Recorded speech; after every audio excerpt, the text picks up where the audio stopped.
اور جب ایران کی سرزمین پر امریکہ اور اسرائیل کے میزائل گرے تو اس سے پہلے کہ ان میزائلوں کی دھول بھی اترتی، تہران نے وہ کر دکھایا جس کی کسی کو توقع نہیں تھی۔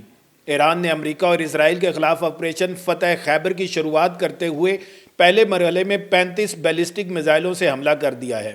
ایرانی جنرل نے صرف چند منٹوں میں خبردار کر دیا کہ ہم اسرائیل اور امریکہ کو ایک تاریخی سبق سکھائیں گے، اور پھر وہ سبق ایسا دیا کہ پورا مشرق وسطیٰ لرز اٹھا۔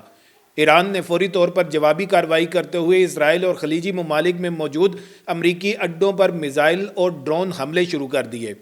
السلام علیکم، میں ہوں بشارت حسین کاظمی اور آپ دیکھ رہے ہیں کاظمی 360۔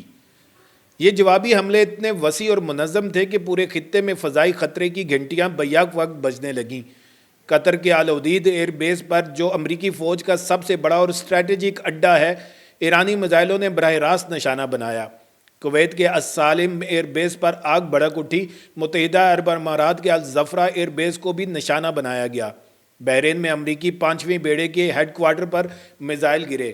اردن میں موجود الموافق الساتی ایئر بیس اور شمالی عراق میں امریکی فوج کے اڈے بھی حملوں کی زد میں آئے۔ متحدہ عرب امارات کی فضاؤں میں مناظر خوفناک تھے۔ ایرانی میزائلوں کو فضا میں ہی روکنے کی کوشش کی گئی، لیکن ملبہ گرنے سے ابوظہبی کے ایک رہائشی علاقے میں ایک ایشیائی شہری ہلاک ہو گیا۔ یہ اس جوابی جنگ کی پہلی انسانی قیمت تھی، جس نے ظاہر کر دیا کہ ایران خالی دھمکیاں نہیں دے رہا۔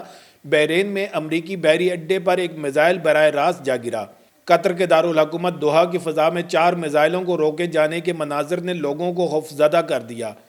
دبئی کے ساحلوں سے لے کر دوحہ کی سڑکوں تک، جہاں کبھی سیاح بے فکر گھومتے تھے، وہاں اب آسمان پر میزائلوں کے بھیانک نشان دیکھے گئے۔ اسرائیل میں بھی صورتحال یکسر بدل گئی۔ تل ابیب میں ایک زبردست دھماکے کی آواز سنی گئی اور پورے ملک میں ہنگامی حالت نافذ کر دی گئی۔ اسرائیلی حکومت نے تمام تعلیمی ادارے بند کر دیے اور لوگوں کو سختی سے کہا گیا کہ وہ اپنے گھروں سے باہر نہ نکلیں اور پناہ گاہوں کے قریب رہیں۔ اسرائیل نے تو اپنی فضائی حدود تک بند کر دیں۔ ایرانی میزائلوں کی آمد کے خدشے کے پیش نظر اسرائیلی فضائی دفاعی نظام کو مکمل الرٹ کر دیا گیا۔ لیکن اصل بات یہ ہے کہ یہ جوابی کارروائی محض ایک حملہ نہیں تھی، بلکہ ایک واضح پیغام تھا۔ ایرانی انقلابی گارڈ نے 2 ٹوک الفاظ میں کہا کہ انہوں نے خلیجی ممالک میں موجود امریکی اڈوں کو اس لیے نشانہ بنایا کیونکہ یہ اڈے اسرائیل کی حمایت میں استعمال ہو رہے تھے۔ ایرانی فوج کے ترجمان نے کہا کہ ہم نے پہلے بھی کہا تھا، کوئی بھی اڈا جو اسرائیل کی مدد کرے گا وہ ہمارے لیے جائز نشانہ بنے گا۔ ایران کا یہ جواب اتنا تیز اور مؤثر تھا کہ امریکی اور اسرائیلی حکمت عملی ساز حیران رہ گئے۔ ایرانی میڈیا نے دعویٰ کیا کہ اسلامی انقلابی گارڈ کور کے کئی اہلکار امریکہ اسرائیل کے ابتدائی حملوں میں ہلاک اور زخمی ہوئے تھے، لیکن ایران نے ان کی موت کا بدلہ فوری طور پر لے لیا۔ ایرانی میزائلوں کی تعداد اور ان کی درستگی نے ثابت کر دیا کہ ایران پہلے سے ہر ممکن صورتحال کے لیے تیار تھا۔ یہ پہلا موقع تھا کہ ایران نے اتنی بڑی اور مربوط جوابی کارروائی کی۔ ماضی میں ایران نے ہمیشہ پراکسی جنگوں کے ذریعے جواب دیا تھا، لیکن اس بار ایران نے خود میدان میں اتر کر دکھایا کہ وہ براہ راست جنگ کے لیے بھی پوری طرح تیار ہے۔ ایرانی میزائلوں نے امریکی اڈوں کو اس درستگی سے نشانہ بنایا کہ پینٹاگون میں ہلچل مچ گئی۔ اس جوابی حملے کے بعد پوری دنیا کی نظریں ایران پر جم گئیں۔ سوال یہ تھا کہ ایران کا اگلا قدم کیا ہوگا؟ کیا یہ صرف ایک وارننگ تھی یا مزید کچھ خطرناک ہونے والا ہے؟ ایرانی حکام نے خاموشی سے اشارہ دے دیا کہ یہ صرف پہلا مرحلہ تھا۔ ایرانی انقلابی گارڈز کے سربراہ نے ایک بیان میں کہا کہ ہم نے صرف اپنی طاقت کا ایک حصہ دکھایا ہے۔ اگر امریکہ اور اسرائیل نے ایک اور غلطی کی تو اگلا حملہ اس سے کہیں زیادہ تباہ کن ہوگا۔ اس دوران خلیجی ممالک میں خوف و ہراس پھیل گیا۔ لوگوں نے گھروں میں پناہ لے لی اور سڑکیں سنسان ہو گئیں۔ سعودی عرب، کویت، قطر، متحدہ عرب امارات میں امریکی سفارت خانوں نے اپنے شہریوں سے کہا کہ وہ گھروں کے اندر رہیں اور کسی بھی صورتحال کے لیے تیار رہیں۔ ایران کے اس جوابی حملے نے دنیا کے سیاسی توازن کو یکسر بدل کر رکھ دیا۔ جو ممالک کل تک امریکہ کے ساتھ کھڑے نظر آتے تھے، وہ آج سوچ میں پڑ گئے ہیں کہ کیا ان کے اڈے بھی ایران کی نظر میں ہیں۔ کویت، قطر، بحرین اور متحدہ عرب امارات اب ایک مشکل صورتحال میں ہیں۔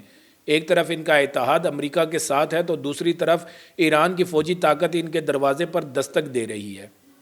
یورپی یونین کے سربراہوں نے ہنگامی اجلاس بلا کر صورتحال کا جائزہ لیا۔ ان کا کہنا تھا کہ کشیدگی انتہائی تشویشناک ہے اور تمام فریقوں سے تحمل کا مظاہرہ کرنے اور شہریوں کے تحفظ کی اپیل کی۔ یورپی یونین کی خارجہ پالیسی کے سربراہ نے صورتحال کو خطرناک قرار دیا اور کہا کہ انہوں نے اسرائیلی وزیر خارجہ سے فوری بات کی ہے۔ ان کا کہنا تھا کہ شہریوں کا تحفظ اور بین الاقوامی انسانی قانون کی پاسداری اب ہماری اولین ترجیح ہے۔ روس کا رد عمل انتہائی سخت تھا۔ دمتری میدویدیف نے طنزیہ انداز میں کہا کہ دیکھتے ہیں کہ کس کا صبر جیتتا ہے۔ امریکہ صرف 249 سال پرانا ہے جبکہ فارس سلطنت 2500 سال قبل قائم ہوئی تھی۔ انہوں نے مزید کہا کہ جو مذاکرات ہو رہے تھے وہ محض ایک ڈھال تھے اور کسی کو بھی ان مذاکرات کی سنجیدگی پر یقین نہیں تھا۔ فرانس نے فوری طور پر خلیجی ممالک میں موجود اپنے شہریوں کی حفاظت کو یقینی بنانے کے احکامات جاری کر دیے۔ فرانس کے کئی فوجی اڈے خلیجی ممالک میں موجود ہیں اور اب ان کی حفاظت ایک بڑا چیلنج بن گئی ہے۔ برطانیہ نے بھی اپنے شہریوں کو بحرین، کویت، قطر اور متحدہ عرب امارات میں پناہ لینے کی ہدایت کی اور واضح کیا کہ وہ وسیع علاقائی تنازع نہیں دیکھنا چاہتا۔ چین کا رد عمل بھی سامنے آیا۔ چینی ماہرین کا کہنا تھا کہ اس وقت فضائی حملے ہی اس تنازع کا مرکز ہے اور زمینی جنگ کا امکان فی الحال کم ہے۔ ان کا ماننا ہے کہ ایران ایک پہاڑی ملک ہے، اس لیے امریکہ افغانستان اور عراق کی طرح زمینی جنگ میں الجھنا نہیں چاہے گا اور جانی نقصان سے بچنے کے لیے فضائی حملوں پر ہی انحصار کرے گا۔ لیکن ایران کے جوابی حملے نے امریکہ کی اس حکمت عملی کو بھی چیلنج کر دیا۔ ملائیشیا کے ایک تجزیہ کار نے خبردار کیا کہ اس جوابی حملے نے ایک خطرناک نظیر قائم کر دی ہے۔ ان کا کہنا تھا کہ اگر ہر ملک یہ حق خود محفوظ سمجھنے لگے کہ وہ اپنے دفاع میں ایسے حملے کر سکتا ہے تو بین الاقوامی نظام مکمل طور پر غیر مستحکم ہو جائے گا۔ اسرائیل میں صورتحال انتہائی کشیدہ ہے۔ ایرانی جوابی حملوں کے بعد اسرائیلی حکومت نے اپنے فوج کو ہائی الرٹ کر دیا ہے۔ اسرائیلی میڈیا کے مطابق ابتدائی مرحلہ کم از کم 4 دن جاری رہ سکتا ہے اور آنے والے گھنٹوں میں مزید شدید جھڑپوں کا امکان ہے۔ امریکہ نے اپنے کئی F-22 طیارے اسرائیل میں تعینات کر رکھے ہیں، لیکن ایران کے میزائلوں نے ثابت کر دیا کہ امریکی فضائی دفاع بھی مکمل طور پر محفوظ نہیں ہے۔ ایران کے اس جوابی حملے نے مشرق وسطیٰ کی سیاست کا نقشہ ہی بدل دیا ہے۔ وہ ایران جو برسوں سے پابندیوں اور دباؤ کا شکار تھا، آج اس نے دنیا کی 2 سپر پاورز کو ایک ساتھ چیلنج کر دیا ہے۔ ایرانی عوام سڑکوں پر نکل آئے ہیں اور اپنی فوج کی کامیابی کا جشن منا رہے ہیں۔ تہران کی سڑکوں پر خوشی کے مناظر دیکھے گئے جہاں لوگ میزائلوں کی کامیابی پر نعرے لگا رہے تھے۔ لیکن سوال یہ ہے کہ آگے کیا ہوگا؟ کیا ایران مزید حملے کرے گا؟ کیا امریکہ اور اسرائیل خاموشی اختیار کر لیں گے؟ کیا یہ جنگ تیسری عالمی جنگ کی شکل اختیار کر سکتی ہے؟ ماہرین کا ماننا ہے کہ آنے والے چند گھنٹے بہت اہم ہوں گے۔ ایران نے اپنی جوابی کارروائی سے واضح کر دیا کہ وہ اپنے دفاع میں ہر ممکن قدم اٹھانے کو تیار ہے۔ دوسری طرف امریکہ اور اسرائیل بھی بدلہ لینے کی منصوبہ بندی کر رہے ہیں۔ اس تنازع کا سب سے بڑا نقصان عام شہریوں کو ہو رہا ہے۔ اب تک متعدد عام شہری ہلاک اور زخمی ہو چکے ہیں اور ابوظہبی میں ایک ایشیائی شہری کی ہلاکت نے ظاہر کر دیا کہ اس جنگ میں کوئی بھی محفوظ نہیں ہے۔ خلیجی ممالک میں لاکھوں تارکین وطن کام کرتے ہیں اور اب وہ سب ایک خطرناک صورتحال کا سامنا کر رہے ہیں۔ بین الاقوامی اداروں نے افریقیان سے اپیل کی ہے کہ وہ مذاکرات کی میز پر واپس آئیں۔ روسی صدر نے اسرائیل پر زور دیا ہے کہ وہ جنگ بندی کرے، لیکن اسرائیل نے ابھی تک کوئی مثبت جواب نہیں دیا۔ اب دیکھنا یہ ہے کہ امریکہ اور اسرائیل ایران کے اس زبردست جواب کا کیا جواب دیتے ہیں۔ کیا وہ مزید حملے کریں گے اور صورتحال کو مزید بگاڑیں گے یا وہ سفارتکاری کا راستہ اپنائیں گے؟ جو بھی فیصلہ ہو، اتنا طے ہے کہ مشرق وسطیٰ ایک نئے دور میں داخل ہو چکا ہے۔ ایران نے ثابت کر دیا ہے کہ وہ اب وہ ایران نہیں رہا جو صرف دھمکیاں سنتا تھا۔ ایران نے دکھا دیا کہ اس کے پاس نہ صرف جواب دینے کی طاقت ہے بلکہ اسے استعمال کرنے کی ہمت بھی ہے۔ دوستو، یہ وہ لمحہ ہے جب عالمی برادری کو اپنا کردار ادا کرنا چاہیے، لیکن جب تک وہ کوششیں کامیاب ہوتی ہیں ہم آپ کو اس چینل پر ہر اپڈیٹ فراہم کرتے رہیں گے۔ ایران کا جوابی حملہ صرف ایک واقعہ نہیں بلکہ تاریخ کا ایک اہم موڑ ہے۔ آنے والے دن طے کریں گے کہ مشرق وسطیٰ کا نقشہ کیسا ہوگا۔ اس لیے اگر آپ نے ابھی تک ہمارے چینل کو سبسکرائب نہیں کیا تو سبسکرائب بٹن کو دبائیں اور نوٹیفیکیشن بیل کو ضرور دبائیں تاکہ یہ آنے والا طوفان جب بھی اٹھے اس کی پہلی خبر آپ تک سب سے پہلے پہنچے۔ اس اہم ترین خبر کو زیادہ سے زیادہ لوگوں تک پہنچانے کے لیے اس ویڈیو کو شیئر کریں۔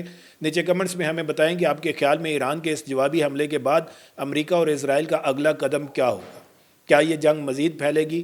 ہم آپ کی رائے کا انتظار کریں گے۔ پھر ملیں گے ایک نئی ویڈیو کے ساتھ۔ اللہ تعالیٰ آپ سب کا حامی و ناصر ہو۔ پاکستان زندہ باد۔